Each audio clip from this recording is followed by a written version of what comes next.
Hi, I'm Jacqueline Snyder, and this is the Product Boss Podcast. I've helped launch and grow thousands of product-based businesses, even one of my own. And over the last 20 years, I've seen behind the scenes of businesses just like yours. Whether they are makers, manufacturers, artists, or food and beverage businesses, I have spent so many hours studying it all. I've discovered what makes them successful, what mistakes they could have avoided, how did they turn their ideas into a successful business, and what are the strategies that they have used to make more sales and be discovered by more customers. And this is what this show is all about. Whether you're just starting out or you're looking to become $1 million product boss, I'm here to give you the permission to chase your dreams, no matter how big or small. All you need is the right mindset, a little courage, strategy, and support, and you too can be the next $1 million product boss. Let's do this.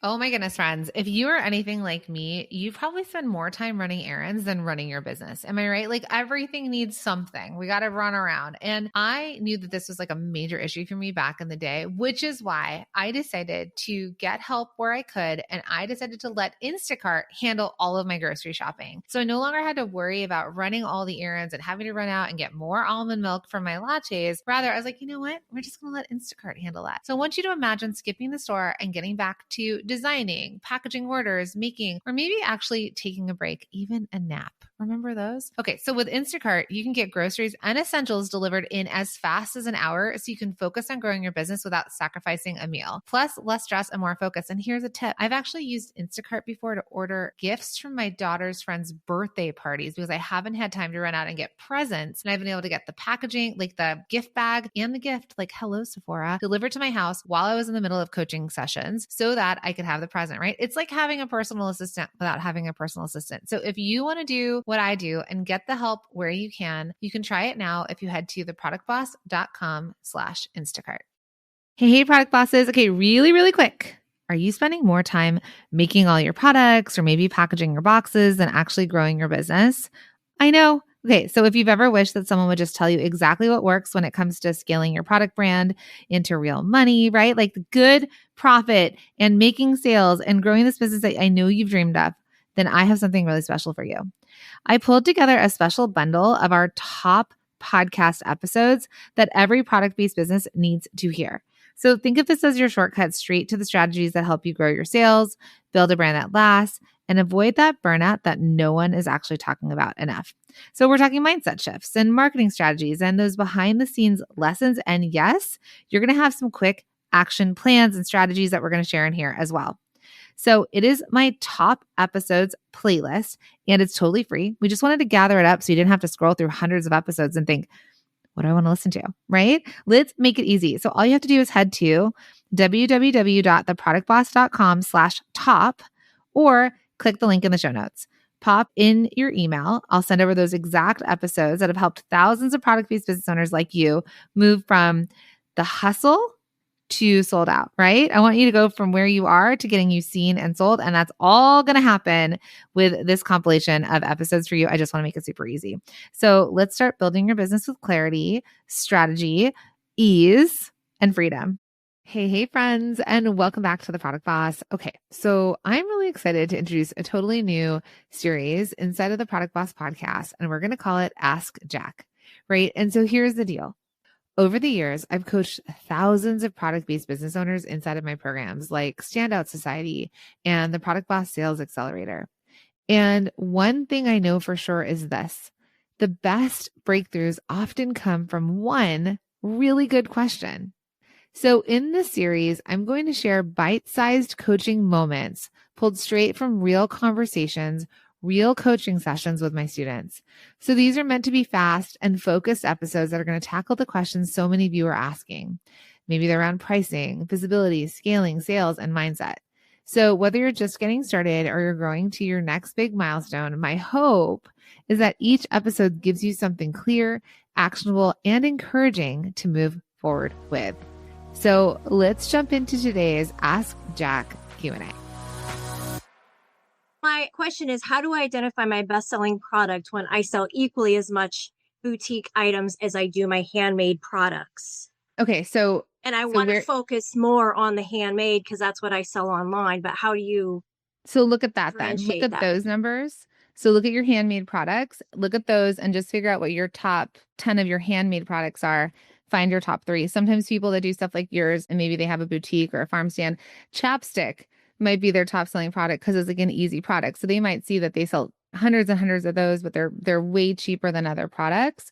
And we know that we're not necessarily, I mean, Burt's Bees built a chapstick business, but you can see that there's other products. So that's what I would say. So what are your top 3 products for your products? Okay. How do I separate them and stop selling so much boutique and go back to? So I'm kind of like, it's intricate right now. How do I separate those? What is your advice on that? Well, one, trust the process over the next 5 days so that you're going to learn how to take your current products and get more eyes on them and sell more and start to be known for that. And then you most likely, however you're selling, whether it's your current sales engine or you add on additional sales engines, which is the intention that we're going to add a separate sales engine where it's not reliant on you 100%, you will start to focus on that and you will start to highlight that. You will give Beyonce more songs, right? You'll put her in the center. This is for everybody here. People want you to tell them what to buy. They put something on a mannequin. They put it in the center of a store. Pay attention when you go shopping. If you go to Target even, Target is going to tell you, this is what I want you to buy right now. Look at the stands and the displays. So that's going to be your job, is going to tell your customers what to buy visually, what's on your website, what's in when they walk into the store, and you're going to start to shift to that. But I think you're going to get more clarity over the next few days to think, okay, well then how do I expand those products so I can stop buying other people's products? Okay. Sound good? Yeah. Thank you. Thank you. My question is, if I have certain designs that are selling across the board on different mediums, when I'm looking for my best seller, my best category, am I trying to pinpoint this sells best on t-shirt versus sticker? Or do I just find the top selling designs and sort of, focus that way? Great question. So you're selling some sort of print. Is it a graphic, words? Yeah, so Hardworking Stoner is my business. I've already in the past year shifted from Philomena and Ruth, which was my brick and mortar and clothing, and I highlighted this sort of stoner gear as my main focus and switched to Okay. that. So yeah, now it's like I'm doing this print on demand so that I've already decided I wanted to get away from hand making everything. So Okay. print on demand, I can offer multiple products You sure and can. yeah, where am I focusing? Yeah. The hard part about print on demand is like it's this in between. And what my goal is, and a lot of students of mine have started with print on demand because it feels like an easier entry point. You don't have to sit on inventory. What will be important for you to start to identify is like, are people wanting them as t-shirts, for example, or are they liking stickers? Because long term, to sell in other sales channels, we're going to eventually, you make less of a margin with print on demand. So you're like, oh, I'm selling, but I'm making a little bit of money versus like really where you're building a brand. So how do we build a brand versus right now you're kind of dipping your toe in the water with print on demand. So knowing the words that work, what are the top 3 categories of products that sell? I'm going to assume t-shirts, bags, stickers. Stickers, t-shirts, and I actually make buttons as well. Okay. Those are more wholesale. So when I'm looking at my overall sales, which is all in Shopify, buttons are popping up because of wholesaling. Okay. So I have a company. She's a student of ours and she's recommended. She's amazing. Probably will share her story. I forget where and which day, but she is opposite than what you do, but similar. Her company's called Just Love Prints and she's a big Catholic company. She was for the modern Catholic family. And when she started, she had keychains and mugs and hats and stickers and fake tattoos and prints and candles, everything. When she did the exact same process, she actually saw, funny, they were the cheaper products, but her prints, her fake tattoos, and her stickers were her best sellers. So when she got rid of the keychain, she got rid of the hats, she got rid of the mugs. I think she also got rid of the candles. She focused on those. She was making $35,000 to $40,000 a month with $5 stickers, $5 tattoos. So you absolutely can develop a brand and t-shirts. So I think if you focus, I like those for you. I like the t-shirts, the stickers, and the buttons Mm-hmm. because they're kind of a similar vibe. They're like 2 of them are going to be cheaper product you're going to have to sell more of. And then the t-shirt is for someone who fully wants to own a look versus the other things are like little symbols. Like it's your own little thing that's kind of saying like, this is who I am, but they're not fully forward in that.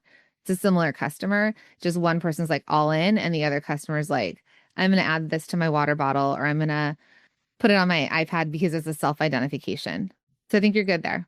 So meaning don't feel like you have to create tote bags, and all these other things. So no, I guess I would stay with those 3 product categories and honing in on the words that make sense or the visuals that make sense for that ideal customer. And we're going to talk more about your ideal customer as well. Hey friends. Okay. So I don't know if you're anything like me, but sometimes it feels like my self-care routine is slipping through the cracks because when I'm juggling and wearing all the hats in my business and doing all the things, I mean, the last thing I have to do is like really fulfill that self-care routine that my daughter's talking about. She's like, Mom. So listen, so when it comes to running a successful business, you can't really pour from an empty cup. And a lot of times that self-care is like one of the first things to get yourself recalibrated. So that's why I want you to meet Glossy. Now, Glossy is my favorite daily beauty supplement designed to transform your skin and gut health from the inside out. And I'm actually an investor in this business because I so believe in this idea of science-backed ingredients for digestion and skin hydration. And Glossy makes it really easy to look and feel your best without that whole 10-step routine in the mirror, the thing I don't actually have time for. All I have to do is simply mix a stick into my water and I'm good to go. So if you want to try this, because I so believe in this business, I think it's amazing. It's done so many wonders for my skin and my gut, which are 2 things that I need help with. And you want to simplify your wellness and your beauty, all you have to do is click in the show notes and you can use the code Jacqueline Snyder. So it's my full name. Use the code Jacqueline Snyder and I'm hooking you up with 15% off your order. So cheers to glowing skin and a thriving business. My question is, so I do project bags and I have 3 bags in my line. I have the Stuff It bags, I have ball buckets, and I have something called Gnome So Simple. The ball buckets are my newest and they seem to be doing well, but I don't know if it's because they're new or because of their price. But then in my Stuff It bags, I have 3 sizes and one of the 3 sizes does really, really, really well. So is it that one size in the Stuff It, or do I just consider Stuff It, all 3 sizes, as a bestseller? Out of the 3 sizes, does one really underperform? I wouldn't say underperform, but it's funny. The smallest and least expensive of the 3 sizes is the one that sort of lags behind. It's like every now and again, all of a sudden, everybody wants Lil Gnome, but for the most part, they want the other 2 sizes, but they really want the Magnum, which is medium. Mm-hmm. So in pricing psychology, you know how like if you've ever gone to like a phone plan and they're like, you can have this one, or this one, what you're dealing with right now is probably price anchoring, which means that they look at the 3 and they're picking the middle package. So they're not ready to go to like the most expensive, and the cheaper one is actually anchoring the value of the middle one. Okay. So what your attention can be, and like what's going to be cool is tomorrow, maybe you're going to get sparked with some version of an idea of how do we actually start to move the small version as maybe a bundle in something else, an on the go set, right? Like something else we might be able to move it forward. So right now it may be price anchoring. I'm not sure. Okay. And with businesses, with all of everything that you guys are doing, it's test and try. So if you pulled it off, if like you did not have it available the next time you sell something, you could see, are they going to pick medium or large, right? So you could potentially remove it and test it, or you can keep it and just say like, okay, but my focus is always going to be the medium. Like every time I talk about stuff, every time I'm like up in front of people, this is the bestseller. Customers love it. It's my medium, da da da da da da da.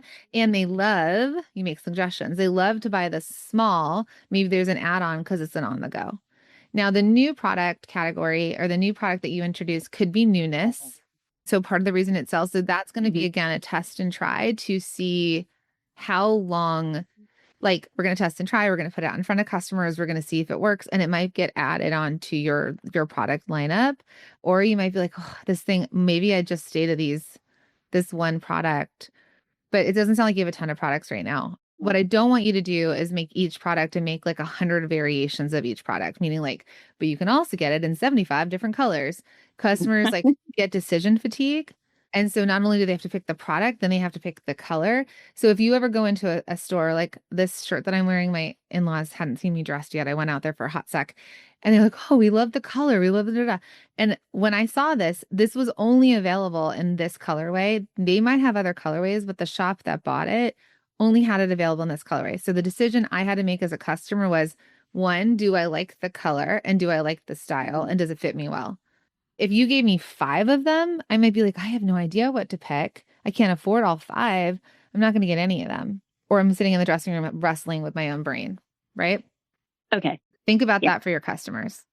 Okay. Okay. Perfect. Thanks, you. Jenna. All right. That's it for today's Q&A session. And a big shout out to my incredible students inside of Standout Society and the Sales Accelerator and the Product Boss Academy. These questions are always so thoughtful, and I know that they help more people than just the person who asked. So if you found this helpful, make sure that you're following and subscribed to the show, the Product Boss Podcast, so that you never miss a coaching moment like this one. I'll see you in the next episode.